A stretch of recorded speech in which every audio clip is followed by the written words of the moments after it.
안녕하세요 여러분, 여름입니다. 너무너무 오랜만에 겟레디 윗미를 찍어보려고 해요. 그런데 평상시에는 외출하기 전에 화장을 하는 그런 겟레디 윗미였다면 오늘은 제가 촬영을 하기 전에 화장을 준비를 하고 그리고 또 어떤 공간에서 어떻게 촬영을 하는지 간략하게 보여드리려고 하는데요.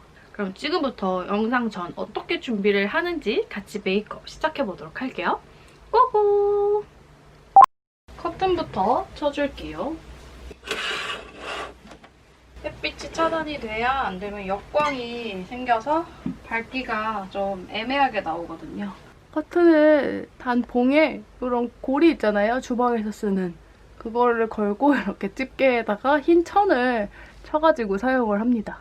오히려 낮에 촬영을 하면 이런 애매하게 들어오는 빛 때문에 더 힘들더라고요. 그래서 이렇게 세팅을 하고 지금 머리까지 다 말린 상태고 이제 기초를 발라야 돼요. 지금 스킨 로션까지만 발라놓은 상태입니다. 지금 날씨가 갑자기 더워지면서 선풍기를 제가 틀어놨거든요. 그래서 약간의 소음이 들어갈 수 있어요. 이따가 촉촉한 선크림을 바를 거기 때문에 부분 요즘에는 보습을 주고 있는데 이거 아마 더킹 드라마 보신 분은 한번 보셨을 수 있을 것 같은데 가히 서울 링클 바운스 보습 밤 스틱입니다. 요즘에 이거 낮밤으로 되게 잘 사용을 하고 있거든요. 그냥 말 그대로 쉽게 설명을 하자면 되게 큰 립밤? 그냥 건조한 부분, 이렇게 입 주변, 그리고 눈가, 팔자 이쪽만 이렇게 바르고 빠르게 이렇게 흡수를 시켜줄게요. 얼굴 전체에 지금 크림을 바르기에는 오늘 날씨가 너무 더워서 지금 생략을 하고 근데 이렇게 입 주변이랑 눈가 쪽은 요즘에 너무너무 건조하더라고요. 그래서 부분적으로 이렇게 보습감을 주기에 되게 좋은 제품이거든요. 또 좋은 게 뭐냐면 이거를 기초를 다 바르고 밤에 자기 전에도 똑같이 이렇게 입술 주변, 눈가 그리고 팔자주름 쪽에 많이 발라줘요. 날씨가 점점 더워지다 보니까 제가 밤에 기초 제품도 가볍게 해주고 있어요. 그러다 보니까 입 주변은 마르고 눈도 건조해서 중간에 자다 깰 때가 있거든요. 그럴 때 이 제품을 사용을 하면서 즉각적인 보습을 주는데 얼굴 전체를 다 덮는 게 아니라 부분적으로 내가 원하는 부분을 바를 수 있으니까 되게 유용하더라고요. 그래서 저희 엄마도 피부가 건성 피부세요. 그래서 이거 제 화장대에서 발견하시고 이렇게 슥슥슥슥슥 맨날 바르시더라고요. 드라마에서도 김고은 씨가 이렇게 립밤으로도 바르고 이렇게 얼굴 건조한 부분도 이렇게 쓱쓱쓱쓱 바르는 걸로 나와가지고 저는 입술도 바르고 얼굴 모든 부위도 다 바르고 이렇게 하고 있어요. 만약에 나는 좀 꿀광, 윤광이 나는 그런 메이크업을 하고 싶어 하는 분들도 굳이 얼굴 전체에 다 광이 나는 그런 촉촉한 파운데이션을 쓰기에는 요즘에 좀 날씨가 덥잖아요? 그럴 때 화장을 다 한 다음에 부분적으로 이렇게 톡톡톡톡 쳐서 윤광을 표현을 할 수 있는 그런 멀티밤이거든요. 그래서 되게 다양하게 활용을 할 수 있는 그런 제품이에요. 이제 이렇게 발라준 다음에 그다음에 소개해드릴 제품도 가히 서울 링클 바운스 블레미쉬 UV 프로텍션 크림. 이게 두 제품이 같은 브랜드의 같은 라인이거든요. 그래서 일단 이게 마음에 드는 게 뭐냐면 피부를 되게 촉촉하게 해주거든요. 그래서 되게 촉촉한 두 제품인데 그리고 마음에 드는 게 블루라이트를 차단을 해준다는 거예요. 특히나 또 핸드폰을 뗄래야 뗄 수가 없고 그리고 유튜브를 편집을 하고 지금도 이렇게 조명을 쏘면서 계속 이렇게 빛을 받고 있잖아요. 그러다 보니까 이런 블루라이트로 인한 피부 손상도 무시 못한다고 하더라고요. 그래서 자외선뿐만 아니라 블루라이트 차단까지 도와주는 제품이에요. 일부러 크림을 많이 바르지 않은 이유도 이 선크림이 굉장히 촉촉한 타입이기 때문에 요즘에 기초를 정말 좀 간단하게 해주고 있습니다. 그래서 뭐 에센스만 바른다거나 로션만 바른다거나 아니면 크림을 굉장히 얇게 바른다거나 지금 보시면 엄청 촉촉한 거 보이시죠? 제가 이제 다음 주에 웨딩 촬영이에요. 그래서 지금 눈썹 문신도 했고 그리고 속눈썹 펌도 받았거든요. 그래서 눈썹 문신은 조만간 영상에서도 한번 설명을 해드리려고 하고 그래서 오늘은 되도록이면 이 속눈썹 펌을 한 지 얼마 안 됐기 때문에 섀도우랑 여기 라인만 좀 그리려고 해요. 그리고 눈썹도 너무 예쁘게 잘 됐죠? 약간의 음영 그리고 입술에만 좀 색조를 얹어주려고 해요. 이렇게 촉촉한 선크림을 쓰는 이유는 파운데이션을 좀 매트한 걸 바르려고 해서 그래요. 110호 컬러입니다. 얼마 전에 새롭게 출시한 파운데이션이거든요. 저도 지금 처음 사용을 해보는 건데 좀 너무 밝은 걸 사지 않았나 싶지만 한번 발라볼게요. 제가 파운데이션을 세미매트, 뽀송뽀송한 걸 바르기 때문에 일부러 이런 선크림 같은 경우에는 좀 촉촉한 걸로 발라주고 있거든요. 왜냐면은 선크림도 뽀송한 걸 바르고 파운데이션까지 뽀송한 걸 바르면 얼굴이 더 쩍쩍쩍쩍 갈라진다고 해야 될까요? 그래서 이렇게 선크림을 촉촉한 걸로 밑작업을 해줘야 속은 촉촉하고 겉은 뽀송한 메이크업을 할 수 있기 때문이에요. 그런데 여러분 요즘에 좀 화장하는 방법을 까먹었다고 해야 될까요? 너무 메이크업을 안 하고 다니다 보니까 정말 이렇게 촬영할 때만 요즘에 화장을 하거든요. 그래서 내가 예전에 잘 맞았던 파운데이션이 뭐지? 그리고 어떻게 해야 이렇게 깨끗한 피부 표현을 할 수 있지?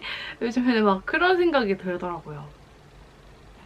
저처럼 지금 몇 달 동안 메이크업을 자주 안 하시는 분들 같은 마음이시 않을까 싶습니다. 컬러가 뭐 좀 하얗기는 하얀데 저는 워낙 좀 밝아 보이는 걸 좋아하기 때문에 이 정도 컬러 괜찮은 것 같습니다. 평상시에 밝은 21호를 선호하신 분들은 이거 110호 잘 맞으실 것 같아요. 제가 눈썹 부부 이 위치가 살짝 짝짝이었어요. 얼굴이 약간 비대칭이라고 해야 되나? 그래서 이쪽이 조금 이렇게 올라가져 있었거든요. 그래서 그 비율도 맞춰주셨더라고요. 그래서 지금 1차로 받은 상태이고 한 2달 정도 후에 한 번 더 리터치를 받으러 가야 해요. 근데 좀 아프긴 아프더라고요. 제가 예상했던 것보다는 덜 아프지만 그래도 좀 아프다라고 말씀드릴 수 있는 그런 반영구 시술이에요. 근데 이 아이라인은 더 아프다고 하더라고요. 다음은 색조 메이크업을 할게요. 에뛰드 하우스의 팔레트를 이용을 해볼게요. 속눈썹 펌이 평균 한 달 정도 간다고 하는데 얼마나 관리를 하느냐에 따라서 지속력이 달라진대요. 그게 일단은 오일 리무버를 사용을 한다거나 아니면 이렇게 좀 자주 비빈다거나 그러면은 이 컬링력이 좀 금방 떨어진다고 하거든요. 그래서 마스카라는 꼭 리무버로 지워야 되기 때문에 이번 주까지는 제가 마스카라는 안 쓰고 최대한 이렇게 섀도우랑 라이너로 살짝 클렌징 워터로 지울 수 있는 애들을 쓰려고 해요. 그리고 눈이 좀 예민하신 분들은 살짝 눈 시림이 있을 수도 있어요. 왜냐면은 이거를 무튼 간에 이 눈에 가까운 속눈썹에 그런 파마약? 약품을 바르는 거잖아요. 정말 예민하신 분들은 눈 시림이 있다고 하시더라고요. 근데 저는 뭐 유기자차를 발라도 뭘 해도 딱히 막 눈시림이 있는 편은 아니어서 시술을 할 때 뭐 불편함이나 이런 거는 전혀 없었습니다. 근데 대신에 제가 라섹 수술을 했어서 렌즈를 끼는 거는 잘 안 하는 편이에요. 그래서 제 영상을 보시는 분들은 아시겠지만 제 영상 중에 렌즈를 착용하는 일이 좀 극히 드뭅니다. 정말 가끔 끼는 것 같아요. 그래도 확실히 렌즈를 끼면 촬영을 할 때 조금 더 눈이 예뻐 보이는 효과를 낼 수는 있지만 오히려 렌즈 끼면 앞이 더 안 보인다고 해야 되나요? 뭔가 좀 더 탁해지는 느낌이 들어서 웬만하면 저도 잘 안 끼려고 해요. 이렇게 살짝만 해주고 진짜 얇은 붓펜 아이라이너로 여기 눈을 뜨면 이렇게 속눈썹 끝에만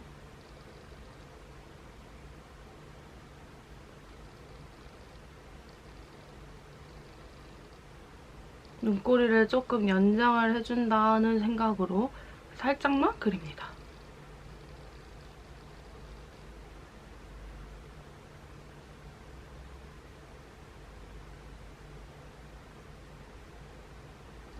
쌍꺼풀을 다시 하고 나서 이렇게 약간만 화장을 해줘도 그래도 눈이 좀 또렷하다 보니까 훨씬 화장하기가 수월한 것 같아요.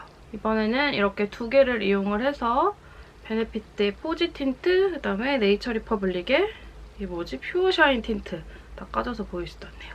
이렇게 두 개를 발라주는데 훨씬 더 연한 이 포지 틴트 이거를 입술 전체에 발라줄게요. 이게 진짜 너무 연해요. 그래서 솔직히 말하면 학생분들이 쓰시기에 정말 티 안 나는 그런 틴트라고 해야 될까요? 이게 예전에는 큰 사이즈로 나와가지고 막 45,000원대였나? 되게 비쌌잖아요. 근데 요즘에는 이렇게 양이 줄고 사이즈가 줄어서 가격대가 2만원, 3만원대로 바뀐 걸로 알고 있어요. 이게 차라리 훨씬 낫기는 한데 그래도 좀 비싼 편이기는 하죠. 왜냐면은 이거는 2, 3만원대라면 또 그 비슷한 사이즈거든요.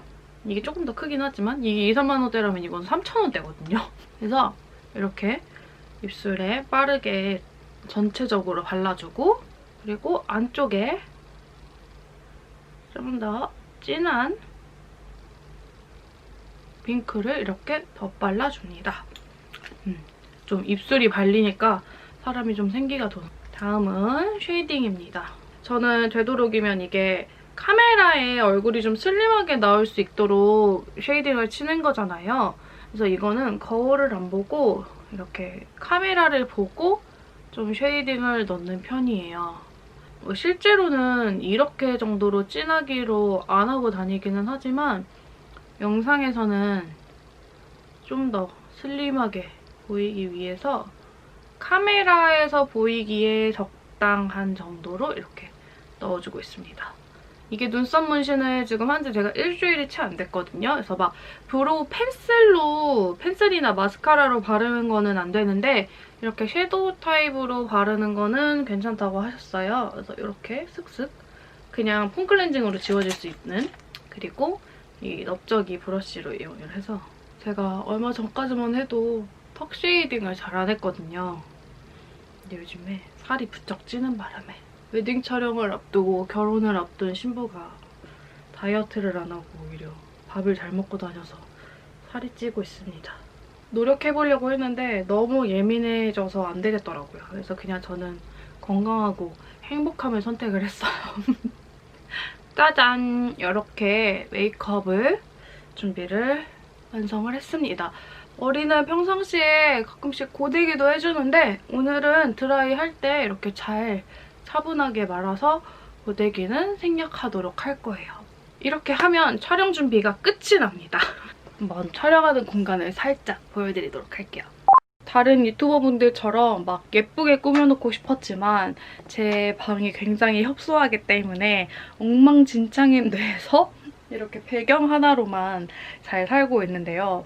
일단은 평상시에 보시는 배경이 두 개가 있어요.